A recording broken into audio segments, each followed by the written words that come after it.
Hello, followers. Before we begin, this story is part of the On the Trail of the Vampyre universe. More specifically, a direct continuation of On the Trail of the Vampyre, Diary Entry Number 3. All past installments can be found in the description below. As always, thank you for listening. Now, let's delve into the dark together. Viewer discretion is advised.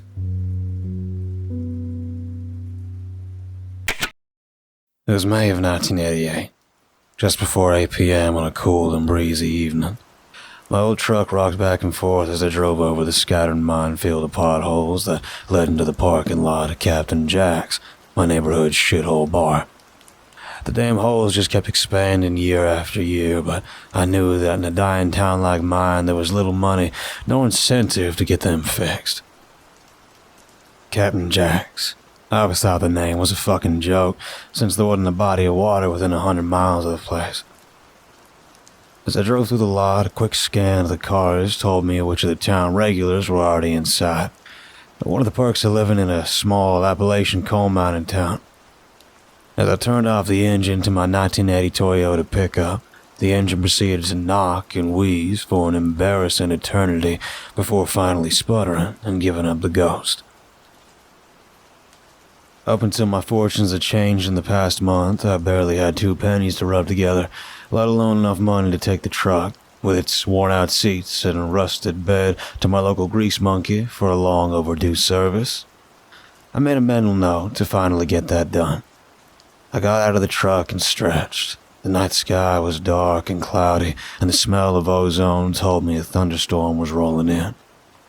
I looked up at the dilapidated sign overlooking the bar.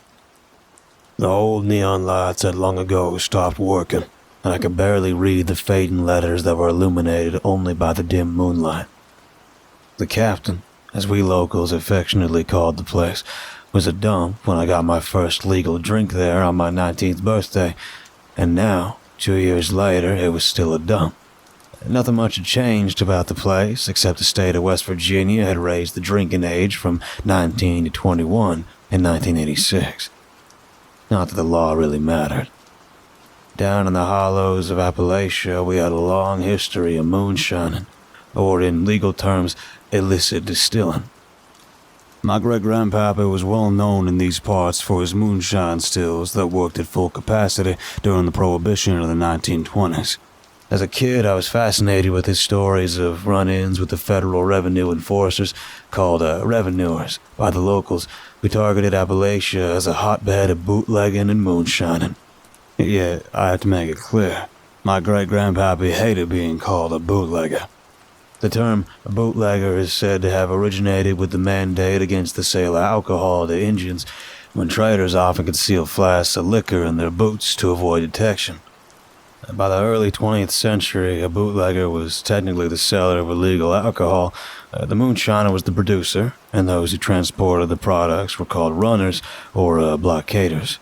My great-grandpappy and a few of my other relatives continued producing illicit whiskey after the repeal of Prohibition in 1933 and the establishment of the alcohol tax up until as late as the 1950s.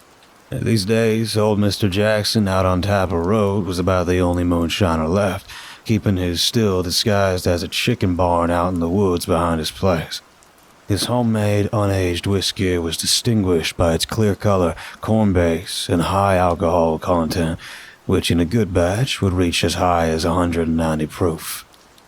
Packaged in mason jars, his hooch was known to surreptitiously pop up in many a town shindig, definitely livening up any wedding, wake, or graduation party.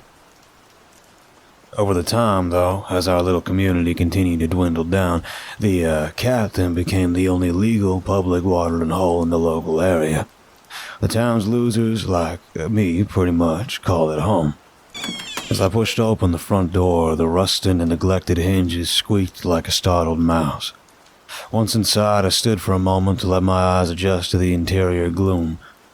Loretta Lynn's melodious voice filled the room, playing from the old vintage 45 RPM jukebox in the far corner.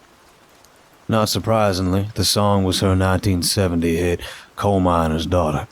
Almost 20 years later, the locals here still loved the lyrics that hit so close to home. We were poor, but we had love. That's the one thing Daddy made sure of. He shoveled coal to make a poor man's dollar. And after all, Loretta was nearly one of our hometown girls, having been born just across the state line in Butcher Hollow, Kentucky. I sauntered over to the bar and pulled out my usual stool near the end where I could turn and lean back against the wall.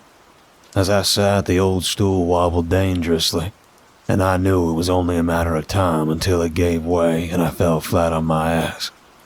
The place was pretty quiet for a Tuesday night, but I saw some of the captain's usual clientele scattered around the room. Billy Sousong and his brother Jesse were at a table in the back, and they gave me a friendly wave when I looked on over. They were both off shift from the K&J mines and shared a well-deserved schooner of beer. I knew they'd most likely close the place. Just another boys' night out while their wives were left alone at home tending to their growing brood of bored and disagreeable kids. At another table I saw Darrell Spengler, maybe one of the oldest mine workers in town. His wife died just last year, and his 2 children recently left town for greener pastures. Now he has nothing but time on his hands. He just sat there and stared into his beer, no doubt thinking of happier times. Off in the adjoining pool room, I could see the twin Haywood boys, Cecil and Jimmy Lee, racking up another set. They had lived just down the road from my own family, and growing up we were all pretty tight.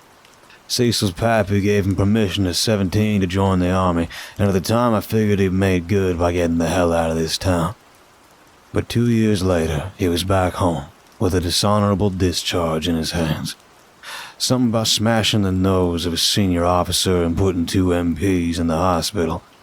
Now he was down in the mines together with Jimmy Lee. I turned my head back around as Pete, the evening bartender, walked on over. Pete and I had been friends since the 1st grade. In a small, dead-end town like ours, you could count the number of students per grade on both your hands. And most of those were probably related to each other. In short, everyone knew everyone in our little township of Brewersville, West Virginia. One could compare it to that 1960s television series, Peyton Place, but a small town where everyone knows everyone and their most personal, scandalous secrets. The only difference was that we were not in the Northeast, and I don't think we had any scandalous secrets, unless maybe you count the time Pastor Tim found Miss Jesper, the town librarian, pocketing some of the tithing envelopes from the church's Sunday collection. "Hey, Kenny," Pete greeted. "How was work?" I gave a small chuckle. That was a question that still sounded surreal to me. I hadn't worked much in the past 2 years on account of the economy, and I sure as shit didn't want to work down in the mines like my pappy and grandpappy did, as well as all my uncles and most of my cousins. No, sir. The number 9 explosion in Farmington in November 1968 took my Uncle Jake, and he remains down in the darkness, along with 19 other miners still unrecovered 20 years later. And just 2 years ago, in November 1986, I lost my cousin Jeremy at the Love Ridge number 22 in Fairview.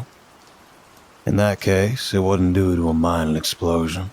Instead, it was a nightmarish case of a raw coal pile he was stepping on suddenly collapsing, swallowing him in a hole and suffocating him. About the same as when old man Livingston's 10-year-old son fell into the grain silo. The boy got sucked in just like quicksand and went right down under.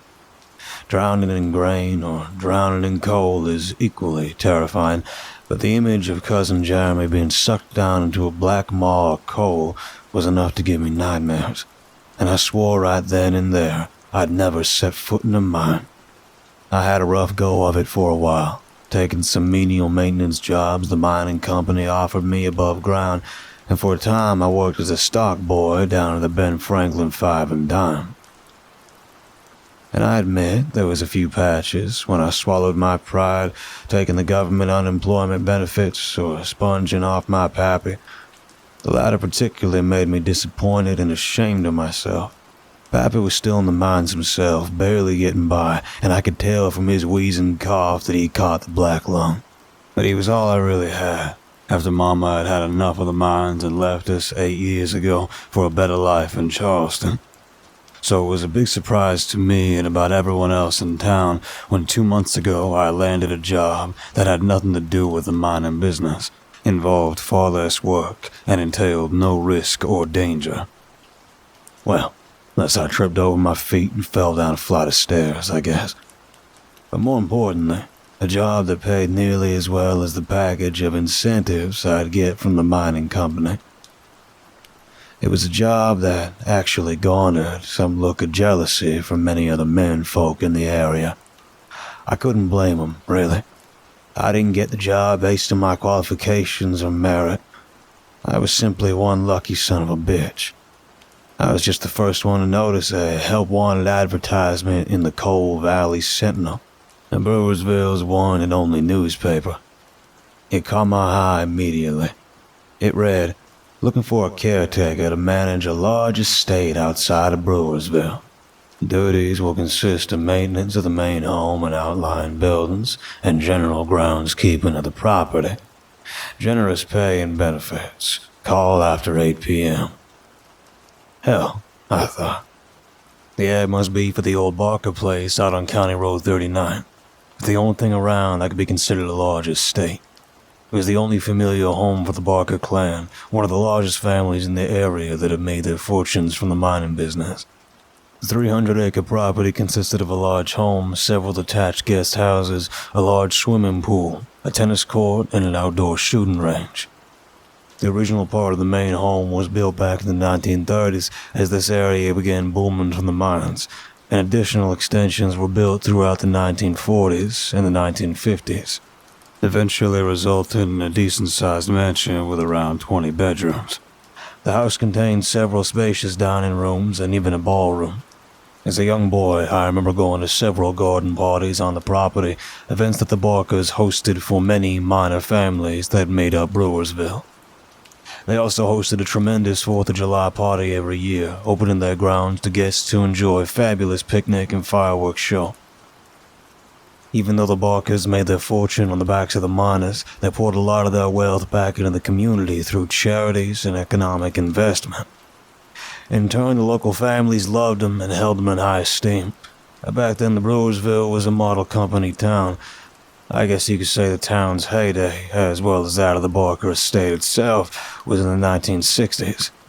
Then, at the end of the Vietnam War in the mid-70s, the family was hit by a series of misfortunes. The first was the death of Old Man Barker, the patriarch of the family, in 1975. His only son, Matthew, took over the family business, but just 4 years later, in 1979, he and his wife were killed in a tragic car accident outside of Charleston, where he was attending an economic conference. The Barker family had already been dwindling with the younger generations moving away from coal country, so after Matthew's death there was a void in company leadership till Nancy Barker, one of Old Man Barker's daughters, recently stepped up to the plate. By then, though, in the early 80s, coal production from the local mines had fallen to a new low, and profits were being outstripped by the company's debt. After a year at the helm, Nancy saw the writing on the wall and sold the mining rights to another company, K&J Coal. In the summer of '85, she packed her bags, shuttered the old house and property, and moved to greener pastures somewhere in Florida, thus ending her family's dynasty here in Brewersville. The town's fortunes withered along with it, unfortunately. The home stood vacant for several years, and then sometime last year the rumor was that the property had been bought by some out-of-towner with plans for some kind of development. So, after months of dead-end jobs and no prospects for anything with decent pay in the near future, I didn't hesitate calling the number from the ad. I didn't have any illusions that I might be too late in calling, or maybe wouldn't have the handyman skills necessary for the job, but I was desperate. And the thing is, desperation seldom leads to good results. Desperation usually results in bad decisions. And in my case, it was a real bad fucking decision to have dialed that number. I still remember the phone conversation like it was yesterday. Hello? Came a deep, gravelly voice, inflected with some kind of foreign accent. Hello, sir, I began. My name's Kenny Grimes. I live in Brewersville, and I'm interested in applying for the caretaker position you advertised. I see. The man replied. Thank you for your prompt response. Tomorrow morning at dawn, please go to the main house of the old Barker estate, and in the foyer by the main door, you will find a set of instructions and a ring of keys to the property. Please follow all instructions to the letter. At the same location, once a week, you will find an envelope with your pay. Sure, I replied, caught a bit off guard. But don't you want to hear my qualifications or do a job interview? That won't be necessary, replied the man, in an accent that I was now sure was Slavic, maybe Russian. I'm sure you will meet the requirements for the job. But remember, Mr. Grimes, follow all instructions to the letter. Yeah, sure, but before I could finish, I heard a click as the line went dead. I was left standing there, receiver in hand, and mouth hanging open in mid-sentence. What the heck? I thought. That was one strange conversation. But I chalked it up to the guy being some kind of eccentric. Weren't all those aristocratic Europeans a bit weird anyway? And not that I ever met a European before. At any rate, I wasn't about to kick a gift horse in the mouth. The next morning, I got up at dark 30 and left my apartment, a one-room flea bag that I managed to rent above the town's failing Woolworths. The only perk of living there was being able to catch a good meal from time to time at the store's lunch counter. Well, when I had enough money, that was. As I headed out of town, I passed the main entrance to the K&J mine. The parking lot was full of cars, with most of the town's men reporting for the early shift down in the tunnels. Just another day having to leave their worried wives and families behind, not knowing if they would ever see each other again. Truth was, every day down in the mines was a crapshoot. As I drove past, I gave a silent prayer that all those brave men will be safely joining their families at the evening dinner table. Per my instructions, I arrived at the Barker estate just as the sun was rising. The first thing I noticed was that the gate to the property that led off the main road, locked for the past few years, was unchained and left hanging open. I drove the winding road through the woods until I reached the main house. There was a wide circular driveway in front of the home with a large, ornate water fountain in the center. It reminded me of something I'd seen on that current hit TV show, Dallas. You know, the ones about the rich old families in Texas. I parked and got out. The estate was quiet, except for the cawing of a large flock of black crows that had roosted in nearby trees. I recall a childhood memory of my grandma, herself as old as the Appalachian Hills, telling us children the cawing of crows was a warning of impending danger, and also symbolized an impending death, misery, or bad fortune coming one's way. That recollection unsettled me a bit, but I shook it off as I walked up to the house. It was even grander looking than I had remembered it, with its long wraparound country porch, huge bay windows, multiple gables, and round observation tower with its gold ornate wind vane on top. It truly was a magnificent home. I walked up to the front door and found it unlocked. As I was told, I found a folder of instructions and several rings of keys on a table in the front foyer. First thing to catch my eye was an envelope full of cash. I could barely believe my eyes as I pulled out all $100 bills. I quickly counted them and realized it was $2,000. I'm not ashamed to say I'd never held that much cash in my hand before. Hell, I never even had that amount in my checking account. My head was spinning as I read the attached note. Mr. Grimes, please accept this amount as your retainer. Future pay will be every Friday, and the same amount. I was stunned. That kind of pay was equal to the hazard pay of the mines, multiple times more than I expected to be paid as a groundskeeper.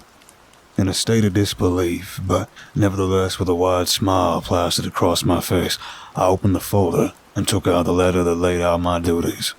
My main responsibilities were as to be expected. Keeping the lawns, bushes, and trees around the main and guest homes neatly cut, trimmed, and pruned. The gardener's shed had a riding mower and all the yard tools required. I was to keep the main home and guest buildings in a good state of maintenance. There was a detailed list of what I had to keep clean and maintained within the home, with a rotating schedule of when each activity needed to be done by month and season. All the responsibilities were cut and dry, but as I read down further, I reached an unusual instruction that had me raising an eyebrow. It stated that my duties were to begin at sunrise and end at sunset, and not begin at, say, 9 and finish at 5, or work an 8-hour day. It specifically read, You may begin your duties any time after dawn, but under all circumstances you must be off the property at sunset. No exceptions. That was certainly odd, and initially I couldn't figure out why the owner was so adamant I had to be gone at sunset, but I finally decided it must have something to do with personal liability, such as a concern I could have a mishap in the dark. That was perfectly fine with me. Obviously, in the winter months, following that rule would make for a very short workday. Then I came to the next rule. You have total access to the home, the guest houses, and the grounds, but under no circumstances are you to enter the basement of the main home at any time. Okay, I figured. Probably the owner had stored some valuables down there. Not unusual for an owner to have an off-limits area, but the next instruction indicated there was more to it than that. In the event you hear sounds of movement or voices coming from the basement, you are to ignore them. What the hell? I thought. Now, that's fucking really weird. The house was empty, wasn't it? Then I got to the very last bullet. It was the most unsettling of all. It read, As my employee, I expect your complete loyalty and discretion in all matters relating to what you do or see during your employment at this estate. Violations will be handled swiftly and appropriately. I don't like the sound of that. It sounded quite ominous, I thought, even a bit threatening. It was a red flag that I should have heeded. I had second thoughts about taking the job, but the lure of that much money was enough for me to overlook the weirdness. I'd just make sure to follow the rules, and I'll have no problems, I thought. The letter of instructions was simply signed, Wojciech. Definitely Russian, I thought, or Polish. No phone numbers if I had to get in contact with him. All adding to the mystery, I thought. I shoved any concerns aside and walked into the house, and thus began my first day on the job. Over the course of the next month, everything went smoothly. Any personal consternation I had after initially reading Wojciech's letter had long vanished. I showed up for work not long after sunrise each day, and I always made sure to leave just before sunset. None of the yard work was overly strenuous, and neither were the various maintenance tasks in the home. Sometimes it got a bit too quiet, working all alone in the middle of nowhere. I ended up buying a Sony Walkman cassette player so I could listen to music as I worked around the property. Often I finished the chores early, and on those days I'd do some reading while relaxing under the shade of the home's country porch. On a couple of the warmer days, I'd take a swim in the large pool, which I had also been instructed to keep clean and maintained. One afternoon, I even took advantage of the estate's outdoor gun range, sighting in a new scope on one of my hunting rifles. And every Friday, I found an envelope with my pay left on the table in the foyer. Only once did I find another note left by Wojciech with some other tasks he wanted to have done. Overall, the job was a breeze. I had plenty of free time, and I really enjoyed the fresh air while working outdoors. It was truly a dream job. A job sent from heaven. At least I told myself that. but every time I worked in the main house and passed by the door leading down to the basement, I always caught a vibe that I couldn't explain. Just passing by the door made me feel uneasy. Yes, I did check it on the very first day and found that it was indeed locked. After that, I never touched it again. I noticed the key ring had a key-marked basement door, but there was no way I was ever going to use it. Wojciech's warning was still fresh in my mind. Fortunately, as the days passed, I never heard any sounds coming from the basement. I don't know what I would have done if I had. Now, having finished my first 2 months working out of the property, Pete was standing in front of me, having asked me his question. "Yeah, job's great, Pete," I replied. "The owner seems to be satisfied with my work, so I guess I'm doing okay." Pete smiled broadly. "That's super, Kenny. You're definitely getting a nice tan from all the outdoor work. I envy you, me having to work inside this pit. The doc says I need to take extra vitamin D, just like the miners. Hey, you ever met the owner yet?" he asked. I told him that I hadn't. Pete handed me a cold can of Falstaff. I pulled the ring tab and took a long pull. I sat there for a few minutes, mulling over the idea of ditching my broken-down Toyota and buying a brand-new Ford F-150 with my newfound wealth, when I heard the not-so-subtle squeak of the cabin's front door opening. I turned my head to see who was walking in. There were 2 people, a young man and woman. They were obviously out-of-towners, as I'd never seen them before, but we didn't have many strangers come in here. Roseville was not a place likely to be mentioned in your Michelin guide as a town to sightsee around, let alone even to visit. So I was immediately intrigued and continued to watch them as they took a seat at a table. At any rate, it would have been hard to take my eyes off the woman. I could see Jesse and Billy had also noticed her. Maybe around 30, she was knocked down, drop dead gorgeous. She had a classic 36-24-36 figure, although she tried to hide it with a pair of manly cargo pants and a tweed sports coat that looked a size too large worn over her blouse. She was way taller than me, I guessed around 6 feet 1 or 2. She had the most exquisite blonde hair which she wore layered and feathered, down past her shoulders. I couldn't help but be reminded of Farrah Fawcett, the beautiful actress from the hit TV show Charlie's Angels. And yeah, I'll admit it, just with the millions of other red-blooded American teenage boys, Farrah's 1976 iconic red swimsuit poster had been prominently taped on my bedroom wall, where I could lay in bed and stare at her beautiful feathered mane of golden hair that cascaded and tumbled to her shoulders like a waterfall straight out of Bambi. Well, those perky nipples that jutted through her swimsuit so damn provocatively didn't go unnoticed either. It's no surprise it's considered to be the best-selling poster of all time, with over 12 million copies sold. And just as with Farrah, I could see that the stranger looked to be sporting a great-looking tan, serving to further accentuate her stunning body. As I mentally visualized her hidden tan lines, I came to the conclusion she either spent a lot of time at the beach, or she worked out a lot outdoors. I was guessing the latter, since she looks to be extremely well-toned and athletic. As I studied her, she suddenly turned her head and looked directly at me with the most piercing, bright blue eyes. Just a fleeting glance before turning away. But in those few seconds, I had the distinct feeling she had been sizing me up as much as I was her. Appraising her surroundings, those cold, dispassionate eyes told me there was a lot more to her than just superficial good looks. I could sense that she was not a woman to fuck with. No, sir. I took a look at her friend.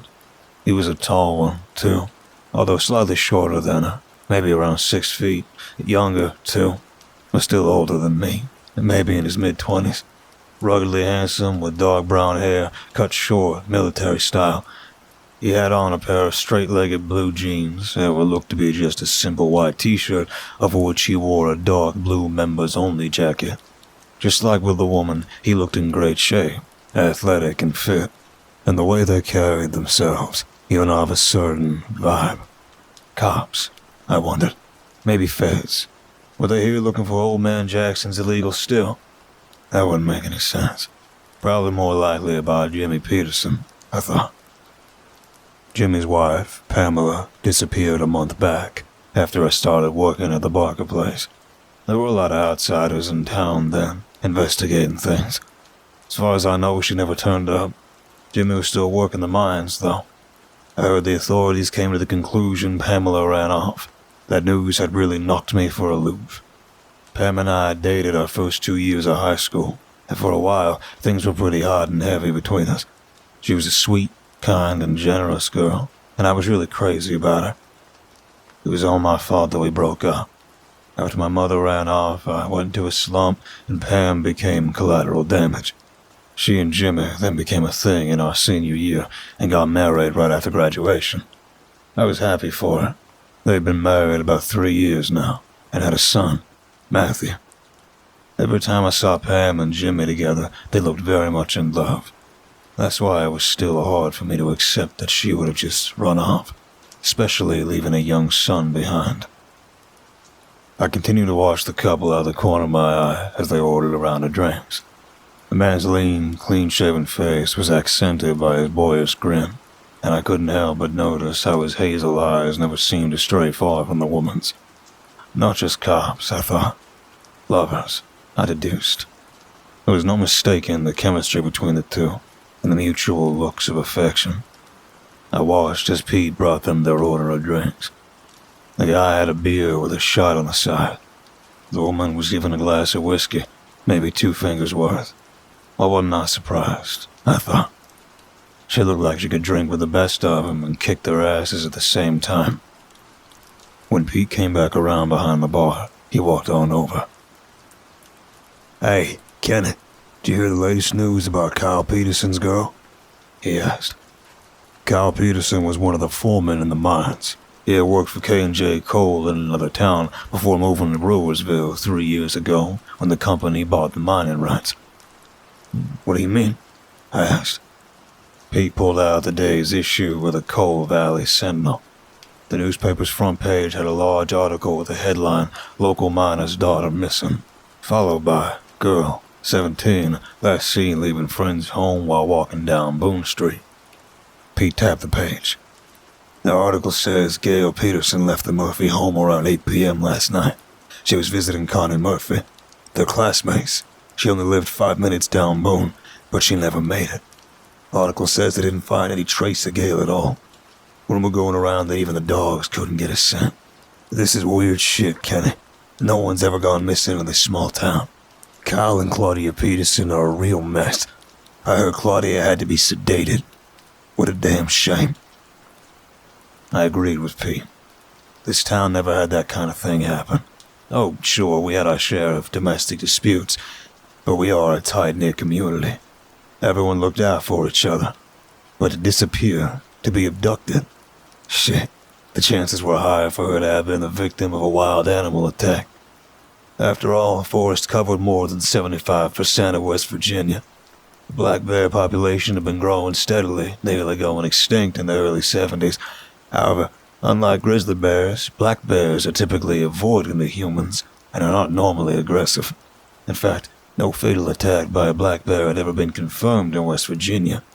Coyotes are common in the state, with populations growing since some of their predators, like cougars and wolves, no longer live here.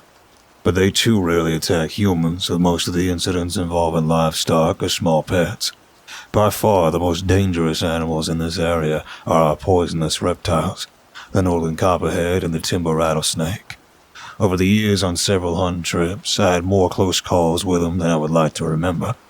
The copperhead is more common throughout West Virginia, but is less venomous than the timber rattlesnake, which can grow as long as 6 feet. And the thing is, none of these animals, bears, coyotes, or snakes, could take out Gail Peterson without leaving a trace. I took another look at the young couple at the table. Could they be here because of Gail Peterson? I wondered. Well, I couldn't dwell on it any longer. It had been a long day, and I needed to be back out to the Barker estate at dawn. I paid for the beer and gave Pete a wave. As I got off the creaking stool, which threatened once again to collapse, I stole another sideways glance towards the strangers. This time I could see that they were both studying me. Yeah, Cops, I again wagered. I deliberately walked past their table, returning their glance, and giving them a nod as I made my way out. The next morning at the Barker place, I could hear a rooster crowing from a nearby farm as I unlocked the gate at the crack of dawn. The weather was going to be clear and nice, so I figured I'd do the weekly mowing. I went into the main house and in the kitchen brewed a fresh pot of coffee. I was allowed to keep food in the fridge and utilize the kitchen as I saw fit, so I took out a carton of eggs to make myself breakfast. Half hour later, I had eaten and washed up my dishes. I had just grabbed the ring of keys from the landscaping shed and was beginning to leave when I heard something. Something I hadn't heard in the house before. It was indistinct, and I couldn't ascertain what direction it had come from, whether from inside or outside the house. I cocked my head and strained to listen. Nearly a minute went by, and just when I was ready to shrug it off, the sound came again. A voice, a cry, or a moan, I wasn't sure, from inside the house, specifically from behind the basement door. I froze. It couldn't be, I thought. I needed to hear it again, to confirm what I thought I heard. My legs felt like lead as I slowly made it over to the door. I put my ear against it and listened. A minute later, it came again.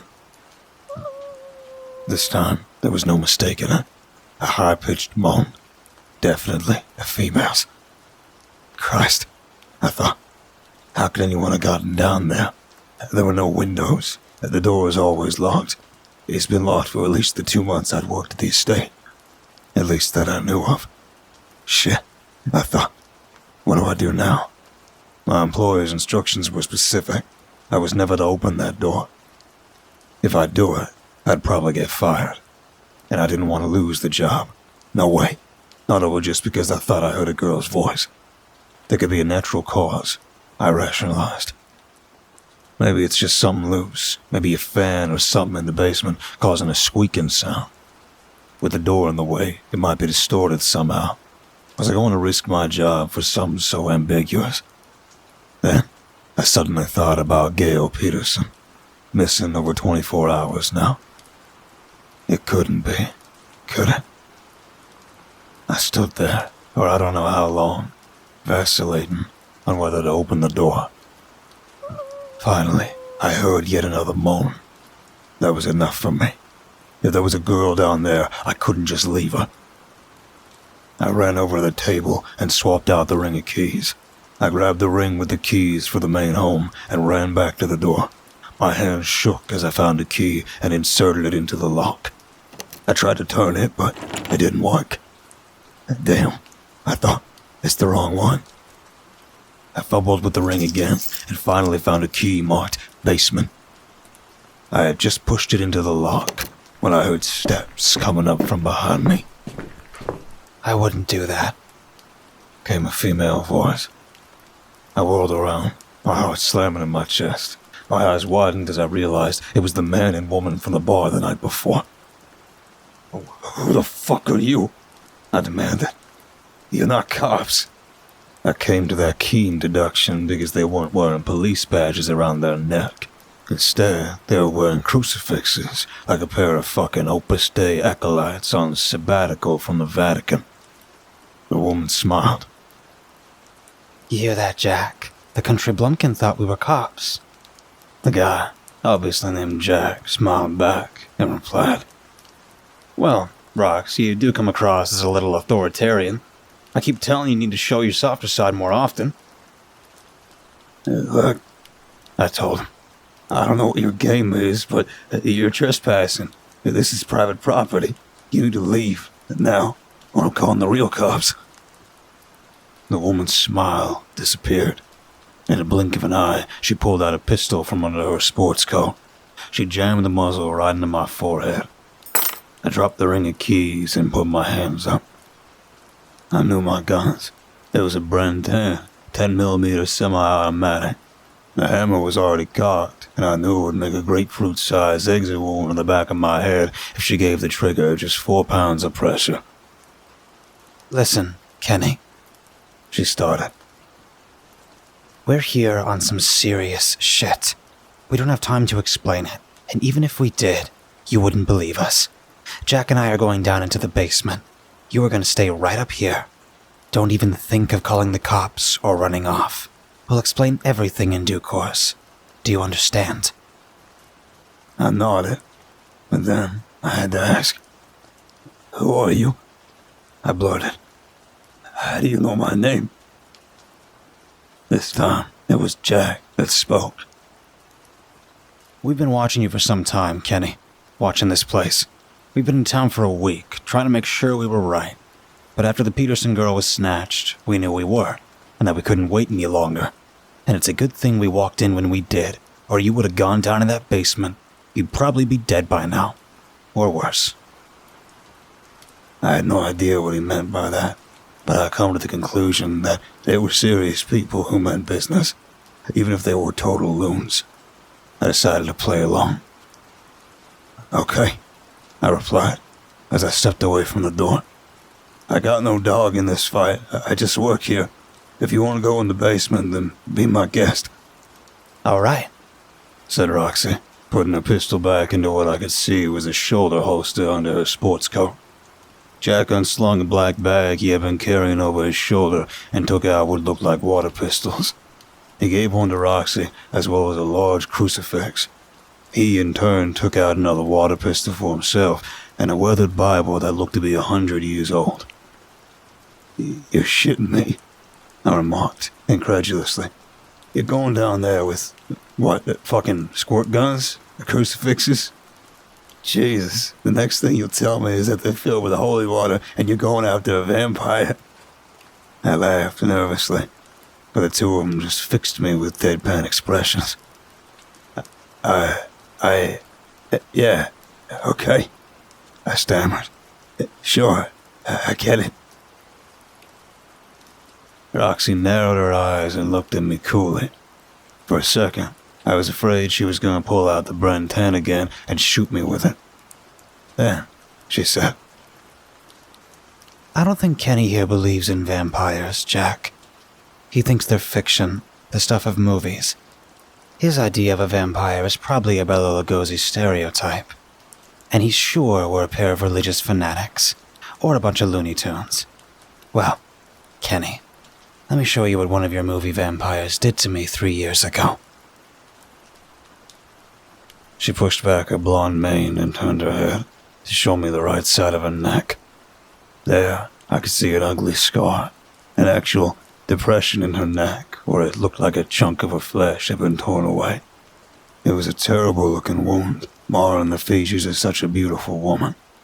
No wonder she wore her hair down around her shoulders.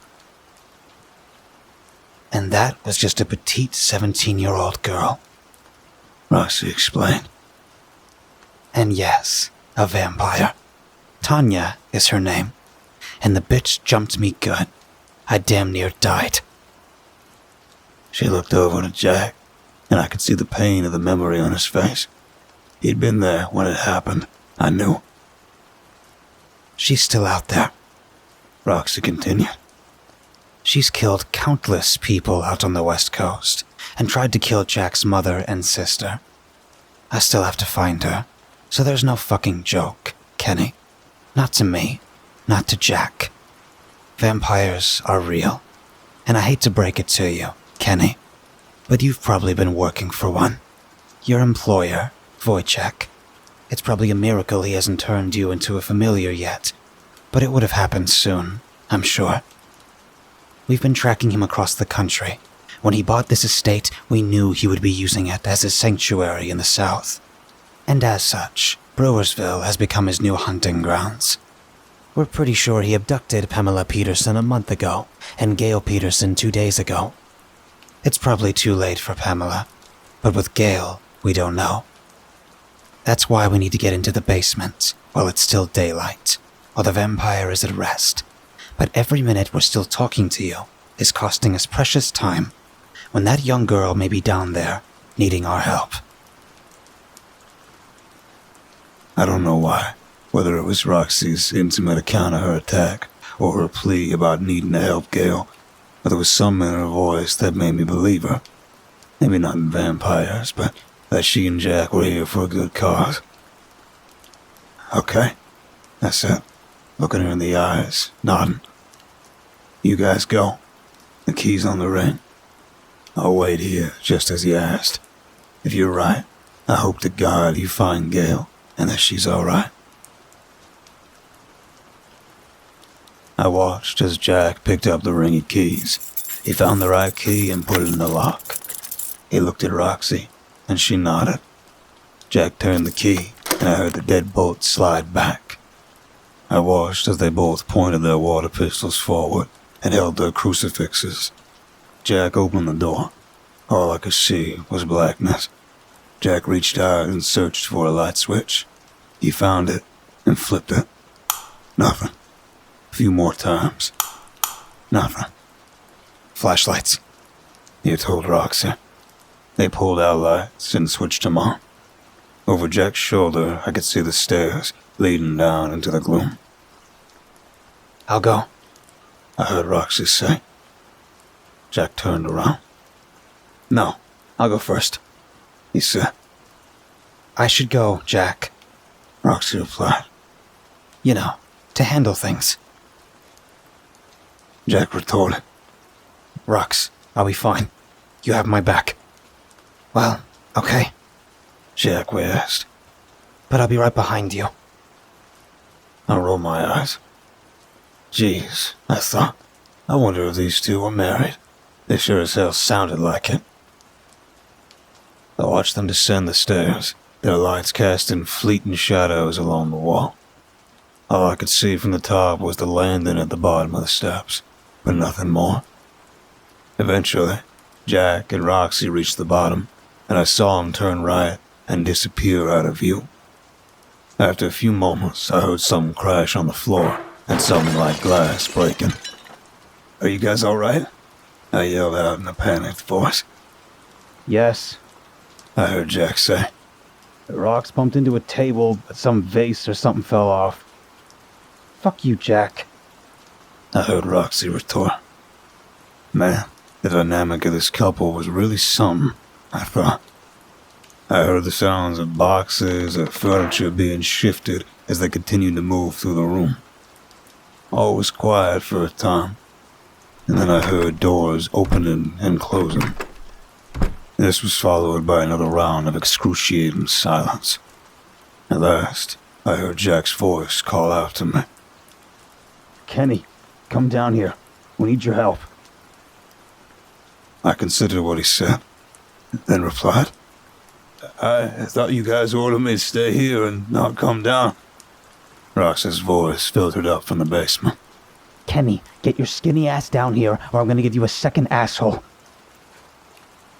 Jesus, I thought. This Roxy chick sure had some anger management problems. Okay, I yelled back. I'm coming down. I felt my way down the stairs, keeping close to the wall. When I got to the bottom, I could see I was in one very large room, full of boxes and some furniture covered with sheets. On the far side of the room, there was a hallway leading out, and it was from there I could see the glow of Jack and Roxy's flashlights. I made my way over to them. I saw that the hallway was long, probably extending under most of the length of the house. Extending down both sides were a series of doors. It was like looking down a long hallway in a hotel. Some of the doors closest to me were open, and I could see each room had a metal frame bed. This must have been the old maid's quarters, I thought. Back in the day, the Barkers had a staff of servants that did the cooking, cleaning, and caretaking of the grounds. The first two rooms were both empty. Then I came to the third, where Jack and Roxy were waiting. I came up alongside, just as Roxy was placing her coat over a nude Gail Peterson. She was chained to the bed by both her arms and feet. Fucking monster, said Roxy, her voice shaking. I could tell she was on the verge of crying. I looked down at Gail. She was semi-conscious, and periodically would let out a loud moan. That's what I heard upstairs, I realized. She's been drugged, Jack appraised. And sexually abused, but not bitten, thank God, We need to look for a key to those chains. Roxy interjected. We have to clear the basement first, She said, now reverting back to her aloof professional demeanor. There are a few more rooms yet to go. I followed them as they continued to search, room by room. 5 rooms down, Roxy's light shone at another figure on a bed. It was a woman, but I noticed right away that she wasn't chained up like Gail. I gasped when I saw who it was. My God, it's Pamela. I choked out. Everyone thought she just ran off and left this place. Too late for her, Roxy said, simply. I looked at her incredulously. What are you talking about? I said, sharply. She's breathing. She looks fine. Even her cheeks are rosy. You guys are heroes. You found her. I felt Jack's hand on my shoulder. No, Kenny. She's not fine. Here, take a look. Jack reached out, his hand holding a small mirror. He put the mirror alongside Pam's head and tilted it so I had a view. I could see the pillow where her head was laying, but nothing else. What the hell? I muttered. One thing the folklore and movies have correct, Jack said, is that vampires have no reflection in a mirror. Pamela is gone. She's now a Homo Nosferatu Vampyres, a vampire. I snatched the mirror from Jack's hand and looked for myself. I ran the mirror down the length of her body, and the bed looked empty. I could see the depressions in the pillow and mattress where her head and body should be, but there was nothing. After a long moment, I slowly passed the mirror back to Jack and simply said, "Okay, I believe you. I believe you about everything. Now what?" Roxy spoke next. We have to release her, Kenny, from the vampiric curse. But it won't be pretty. You'll have to prepare yourself. I looked at Roxy. I have a feeling it's not as simple as a wooden stake through the heart, I said. Jack and Roxy both shook their heads. Jack pulled out a knife from his black bag. It was wickedly long. The blade looked to be about 7 or 8 inches. One side was razor sharp and curled up to a very nasty pointed tip, while the other had a wicked-looking serrated edge. One side for sticking and slicing, the other for sawing. The blade was bright silver, and the handle appeared to be made from ivory. Etched into the blade was some kind of inscription. Deus lux mea est. As if reading my mind, Jack explained. The inscription is in Latin. It means God is my light. This knife is more than 500 years old. It was used by an esoteric wing of the Catholic Church dedicated to hunting down and killing vampires. Then it came into my possession. It's a long story. Before I had time to pose another question, Jack plunged the knife into Pam's chest. I gasped, totally shocked by the sudden violence. My God, I thought, what if we made a mistake? What if she was still alive and still human? All this flashed through my mind in a split second. But then, what I saw next tore away all those concerns. As painful as yanking a scab off a festering wound. And totally changed the way I would look at the world, forever. As the silver blade entered Pam's chest, her eyes opened wide. But they were not normal eyes. Her pupils were elliptical, like a snake or a cat, and her irises glowed a bright red. She opened her mouth in a scream, and when she did, I could see a maw filled with needle-like teeth, overshadowed by 2 wickedly sharp incisors that were curved like a viper's. Black, mucus-like blood ejected out of her throat. She hissed at Jack, and as she attempted to get up and lunge at him, Roxy smacked her hard across the cheek with her crucifix.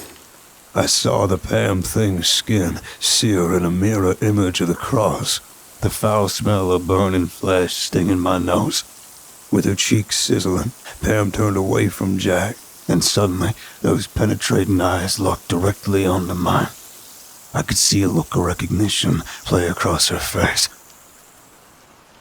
Kenny, heard her exclaim. Her voice the same as that of the sweet teenage girl who had stolen my heart years before. Kenny, my first love. Sweet, sweet Kenny. The only man I've truly loved. Help me. She pleaded. Help me, Kenny. We can be together again, like the old days. Don't you love me, Kenny? I took a step forward. Pale, Jack cut me off. Don't listen to her, Kenny. Vampires are the kings of lies and deceit. I watched, aghast, as Pam turned around on Jack and hissed in a malevolent, guttural tone. You little fucker. I bet you like little boys, don't you? A friend of Judy's you can't face coming out of the closet. You're on the down low, and your little blonde bitch here has no clue. I couldn't believe the vile things that continued to pour out of the Pam thing's mouth. I could see the pure evil that had penetrated her heart, her soul, if she even had one left. Jack had had enough. He pulled out the dagger and thrust it again and again into the monster's chest. As he twisted the blade, black ichor erupted out of the wound and out of the thing's eyes, nose, and mouth. This went on for what seemed like forever, until the creature went silent. I watched as Jack pulled out the blade from her chest with a sickening pop. He took out a vial of water and doused the blade. It's holy water, he explained. Then, without further hesitation, Jack took the knife and began to saw into the vampire's neck. It was a horribly gruesome sight, and I had to turn away. The gurgling sounds as Jack cut through the creature's windpipe was too much.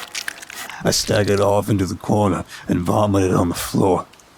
The chemical tang of the creature's foul and repellent bodily fluids wafted to my nose, prompting me to retch all the more. Through my pounding ears, I could hear Jack recite the words I assumed also in Latin. Adjurite, spiritus nequies me per diem omnipotentem. At last, with the terrible sound of the sawing and hacking was over, I had recovered sufficiently to turn around. Jack had placed Pam's decapitated head atop her chest, the body now physically decaying to resemble the true visage of her 1-month-old rotten corpse. I suppose if I had anything left in my stomach, I would have vomited again. Roxy took in my ashen face, and even though she placed a comforting hand on my shoulder, she gave me a mischievous smile and simply said, Welcome to the party, Kenny. I was still weak in the knees when Jack, now cleaning off his knife, said, Okay, we have to keep moving. We have to find Wojciech. He's got to be here somewhere. We ended up searching the remaining basement rooms, but did not find my employer. And thank God, I didn't find any more of his victims. Hanging on the wall, we found a ring of keys that fit the padlocks holding Gail's chains. We got her unlocked, and I carried her up the stairs. I placed her on a sofa in the home's large living room and covered her with a warm blanket. Roxy came up alongside. You stay with her, Kenny.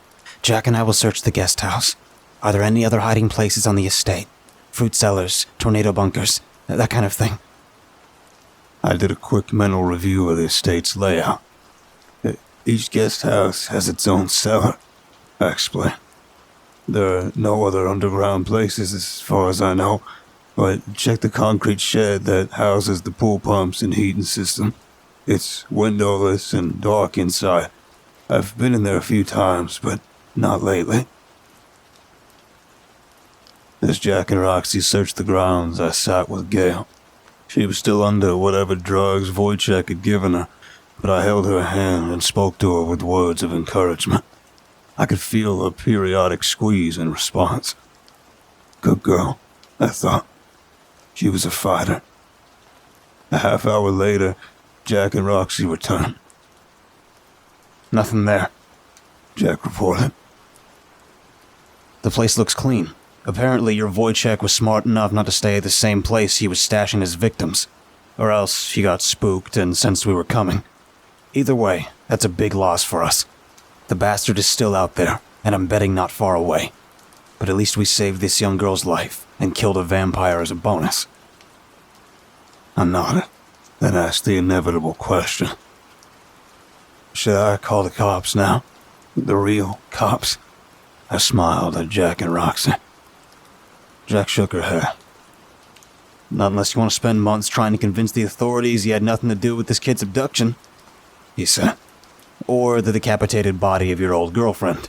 You will, of course, blame the owner, this Wojciech, but they'll point out how the women started going missing after you started working out here, all alone. And they'll never find Wojciech to be able to interview him. He'll be in the wind. You'll be the prime suspect. And if you mention vampires, you'll be locked up in the loony bin. Your best choice is we take Gail and drop her off at your local hospital or the home of your country doctor. She'll get immediate treatment and you won't be involved. I thought about everything Jack just laid out. He was right. I had no viable options. Okay, I replied. Let's take her over to Pine Valley Medical. It's our largest medical clinic in Brewersville. Then I'm good to go, right? Jack and Roxy exchanged another of their surreptitious glances. I didn't like that. What else? I asked. What's wrong? Roxy sighed. Kenny, there's another, more important reason why we don't want you tied up with the cops. Don't you see? Together with us, you just fucked up Wojciech's operation, if you want to call it that. It took months for him to get ownership of this estate. You meddled in his affairs. You had a hand in violating his inner sanctum. You betrayed his trust. You took away his young prize. He'll be out for blood. Literally. Your blood, Kenny. Like it or not, your best choice is to come with us. At least until we can track the bastard down and eliminate him. I couldn't believe what they were saying. I came to work that morning, like always, finally having a good job and a normal life. All was right in the world, and now within the space of an hour, it seemed to have all been turned upside down. Not only was I now out of a job, I'd be on the run from a fucking vampire, and a pissed off one at that. But no, I wasn't gonna be chased out of town. It was my town, goddammit. Roseville was my ancestral home, where I was born and raised, and I would die there. I turned to Jack and Roxy. I know what you're saying, but I'm not going anywhere. This is my town, and I'm not going to be scared away. I can deal with it. Whatever Wojciech's plans, I'll deal with them when the time comes. Come on, let's get Gail to the hospital, and then I'm going home. Jack and Roxy exchanged another of their glances, but said nothing further to dissuade me. We ended up driving our respective vehicles off the estate. Roxy insisted on taking Gail to the hospital because she could switch the plates and change the logos on her van in case it was spotted dropping the girl off. She was always one step ahead, I noted. I trusted him to get Gail to safety, so I headed home. Before we parted ways, Jack told me they'd be staying at the Coal Miners Inn on the outskirts of town in case I needed to get in touch. Then he gave me one of his water pistols, which I learned was not a normal kid's squirt gun, but capable of shooting a high-pressure stream of water at long distances. He also insisted I take an extra vial of the holy water and a blessed crucifix. Here, he said. Take these. If you insist on not staying with us, at least let us make you prepared. If you get turned, I don't want to have to hunt you down. We have enough to deal with. I took the bag, but still insisted I'd be fine.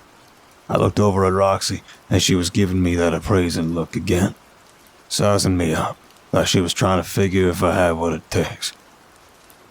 I'll be fine, I said, for the upteenth time.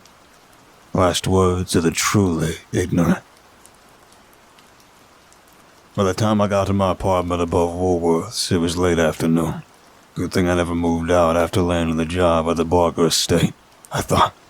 I was right back to where I was, without a pot to pee in. A loser in a loser town. Now, a few more hours until dark, I wasn't in the mood to go to Captain Jack's. I would have dreaded Pete asking me how my day went. I grabbed a beer out of the fridge. I collapsed into my dilapidated easy chair and turned on the TV. ABC World News Tonight with Peter Jennings was on, and the top story was the Soviet withdrawal from Afghanistan. After more than 9 years of fighting, the Russians were finally calling it quits and leaving with their tail between their legs and over 14,000 Russians killed. Jesus, I thought. It was great to see the commies get their asses handed to them, just as they enjoyed our own debacle in Vietnam a decade earlier. But really, what the hell were they thinking? I mean, what nation's stupid enough to try to invade and occupy Afghanistan? It's called the Graveyard of Empires for a damn good reason. Later, as the news concluded, I stared out my living room window at the sunset. I couldn't help it, but I felt a pit in my stomach. I told Jack and Roxy I'd be fine, but I had to be honest with myself. I was scared shitless. I kept replaying the images of Pam staring at me with those serpent-like eyes, her mouth baring those monstrous teeth. I couldn't deny it. Vampires were fucking real. And now, the granddaddy of them all was probably out gunning for me. With the night closing in, I closed the curtains. I sat back down in front of the TV, looking for a mindless sitcom that would distract me. An hour later, after my 6th or 7th beer, and despite the incessant worry, I slipped into a fretful sleep. I was woken up by the sound of tapping. I raised my head, groggily, and tried to get my bearings. I was still in my armchair. The tapping was coming from the window. Something was tapping on the glass from the outside. I couldn't move, paralyzed by sheer terror.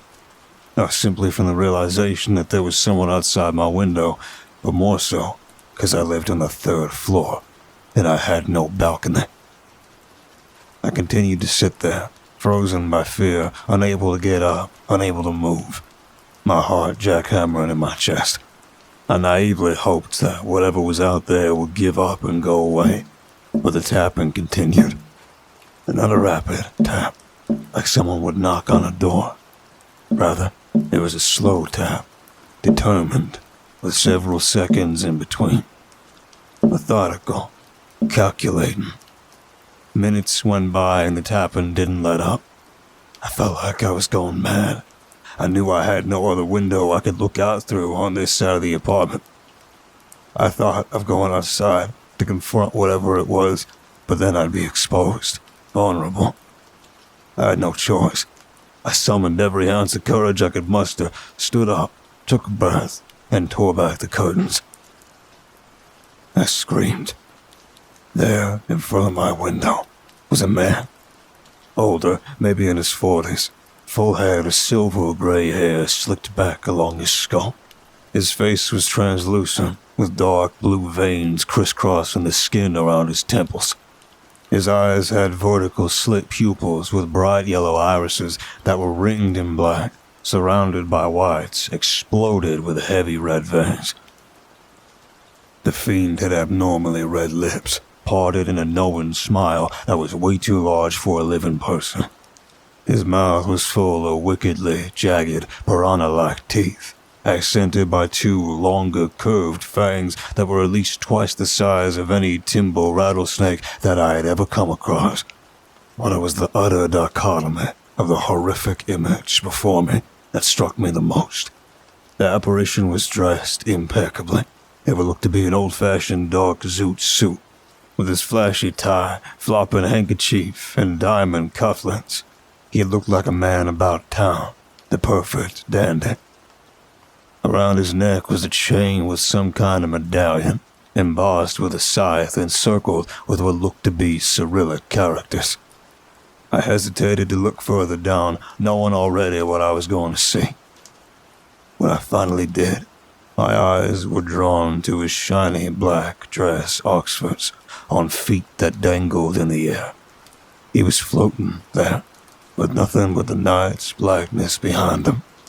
Hello, Mr. Grimes. Came an accented, almost cultured voice, slightly muffled by the glass. I'm so glad to finally meet you in person. We have some unfinished business to discuss, don't we? Please invite me in, Mr. Grimes. I took a step back. Jack didn't mention what to do in this situation, but I'd seen enough horror movies to know inviting a vampire into one's home was never a good idea. Fuck you, Wojciech. Go away. I don't invite you. You killed a dear friend of mine, and did God only knows what sick things to that young girl, Gail. Take your pale, ugly ass and scramble back to Transylvania, or wherever the fuck you came from. The vampire's smug smirk suddenly disappeared, and then he hissed through the window. Let me in, boy, or I'll skin you alive, slowly, until you beg to die. Go to hell, you ugly fucker. I yelled back bravely, even as I felt the urine involuntarily dribble down my leg, let loose in my overwhelming fear. Suddenly, the glass shattered, and Wojciech's arms snaked inside. If I hadn't taken a step back previously, his claw-like hand would surely have grabbed a hold of me. As it was, the shock caused me to fall backwards. After landing on my ass, I frantically grabbed the armchair in a feeble attempt to stand back up. As I did so, I could see Wojciech give a sadistic smile of satisfaction. He knew he'd scared me, had intimidated me. He thinks he's won, I thought. I knew I couldn't let him have that satisfaction. I had to show strength of will and resolve now, or he'll forever have the upper hand. I got up on shaky legs and looked him straight into his vein-laden, ancient eyes. Go away, I ordered. I do not invite you. You are not welcome here. Be gone with you, in the name of God and all that is holy. I expected my show of defiance would make Wojciech take pause, but instead, the old vampire only became further enraged, snarling. Let me in, you little snot-nosed shit. Then, as I stared, transfixed, he began morphing into a hideous visage, no doubt his true, monstrous persona.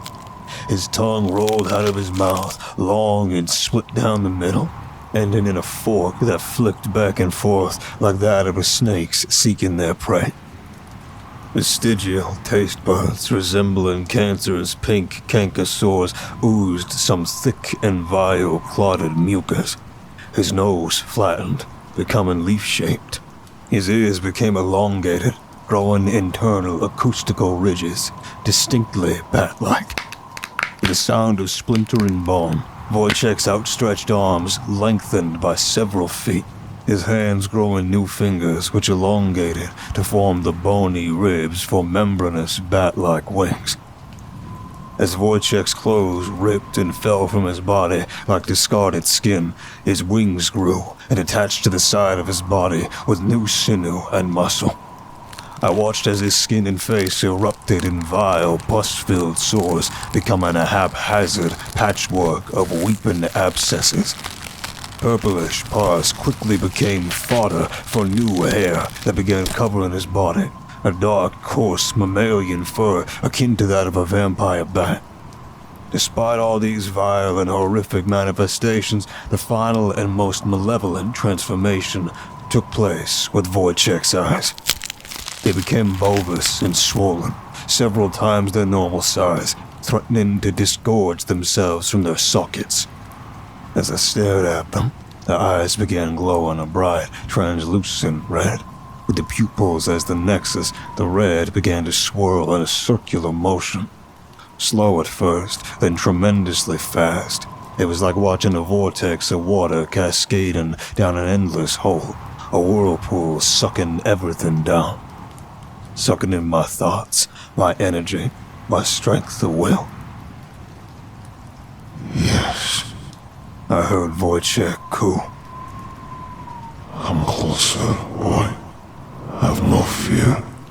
You can be one of my chosen ones. Embrace your destiny.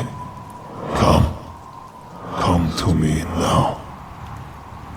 Drawn into Wojciech's kaleidoscope eyes, I took a step forward, then another, Through the hypnotic haze, I watched in horror as his claw-like hands grabbed purchase on the inside of the windowsill. The glass was gone, but he couldn't get in, could he? With 2 more steps on my part, and I'd be in his arms. Summon up every ounce of willpower that I could muster, I broke contact with Wojciech's eyes. To this day, I'm not sure how I managed that. It had to have been only through the strength of God's will. "Get out of my head," I remember shouting as I bent over and grasped my head in both hands, trying desperately to close off my mind from his thoughts. I felt like I had the worst migraine of my entire life as I struggled to shake out Wojciech's intrusive embrace. As the fog slowly cleared from my mind, I suddenly became aware of the cool breeze blowing in through the window. Yes, that's right. I remembered the window had been broken, and that could be a good thing. I suddenly realized. A very good thing. With no barrier between us, there was a weapon that I could now use to my advantage. I stood back up and had a moment of panic trying to remember where I had left it, but then quickly spotted Jack's water gun lying on the table next to the chair. I snatched it up. It had already been pumped and primed. "Take a hike, asshole," I screamed as I aimed it right at Wojciech's face and pulled the trigger. The holy water hit him at high pressure, right square between those red, hypnotic eyes, and I could see the flesh dissolve at the point of impact, drilling a hole into the vampire's head. He let out a high-pitched, woman-like scream as his head jerked back from the force of the jet stream. He hovered there in midair for only a second longer, the skin on his face beginning to liquefy and slough off. And then he dropped unceremoniously to the ground. He hit hard, smacking the concrete with a bone-breaking crash. I looked down and could see Wojciech lying on his side, writhing in pain and grasping his ruined face. I thought about raining down more of the holy water just to inflict more pain on the bastard, but before I could, he morphed into something I could barely fathom. Something with multiple arthropod-like segmented legs and a large, furry, bulbous body. As I watched, horrified, the thing scuttled off down the alley at an alarming speed and quickly disappeared around the side of a nearby building. I fell to my knees, catching my breath. I felt relief, but it was a small respite. I had been damn lucky, and I had won that battle. But could I win the war? I had no doubt the fiend would never give up. He'd be back. I was just a simple country boy. How in the world could I fight such a monster?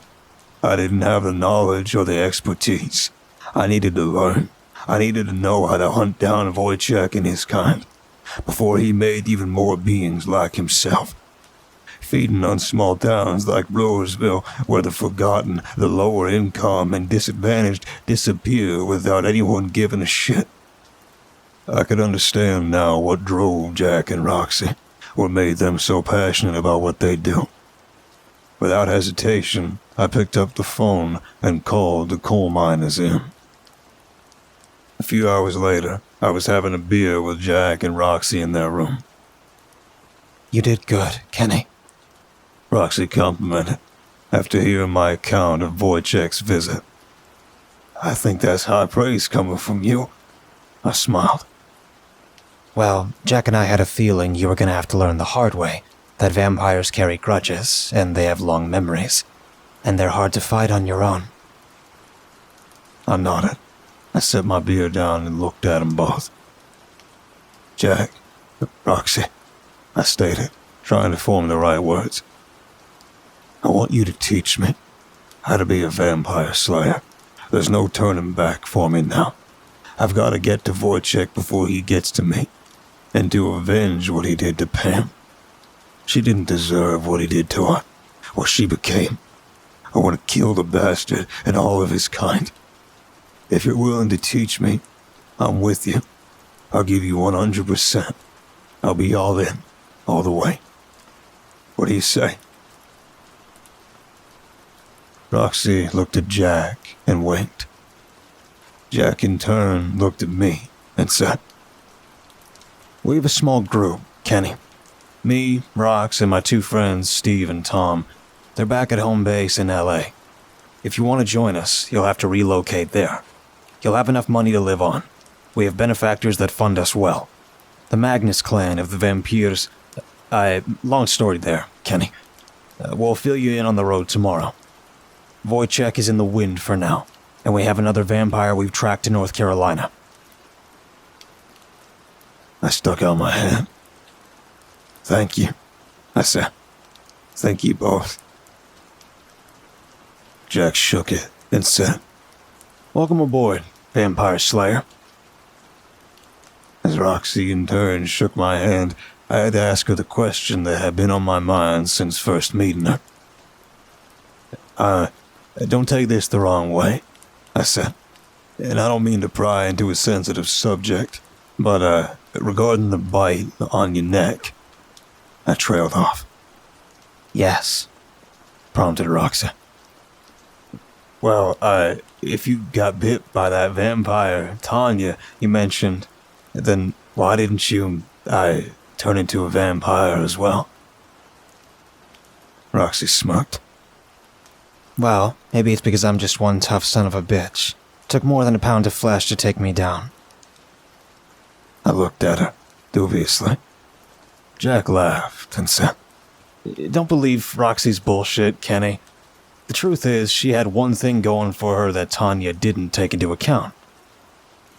I looked back to Roxy. "And what was that?" I asked. Roxy smiled. "Because I'm a familiar, Kenny. I already had the blood of another vampire. His name's Simon, coursing through my veins. Basically, it provided me the antibodies and protection from Tanya's bite. I still had a rough go of it for days, though. I was in a near coma, but mostly delirious. I dreamed of the most perverted and illicit thoughts, sinful and evil.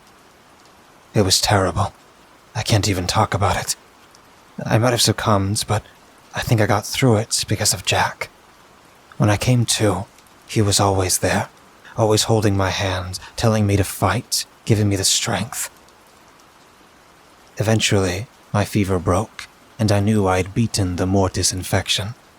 Trust me, Tanya was one pissed-off vampire when she found out she failed to turn me."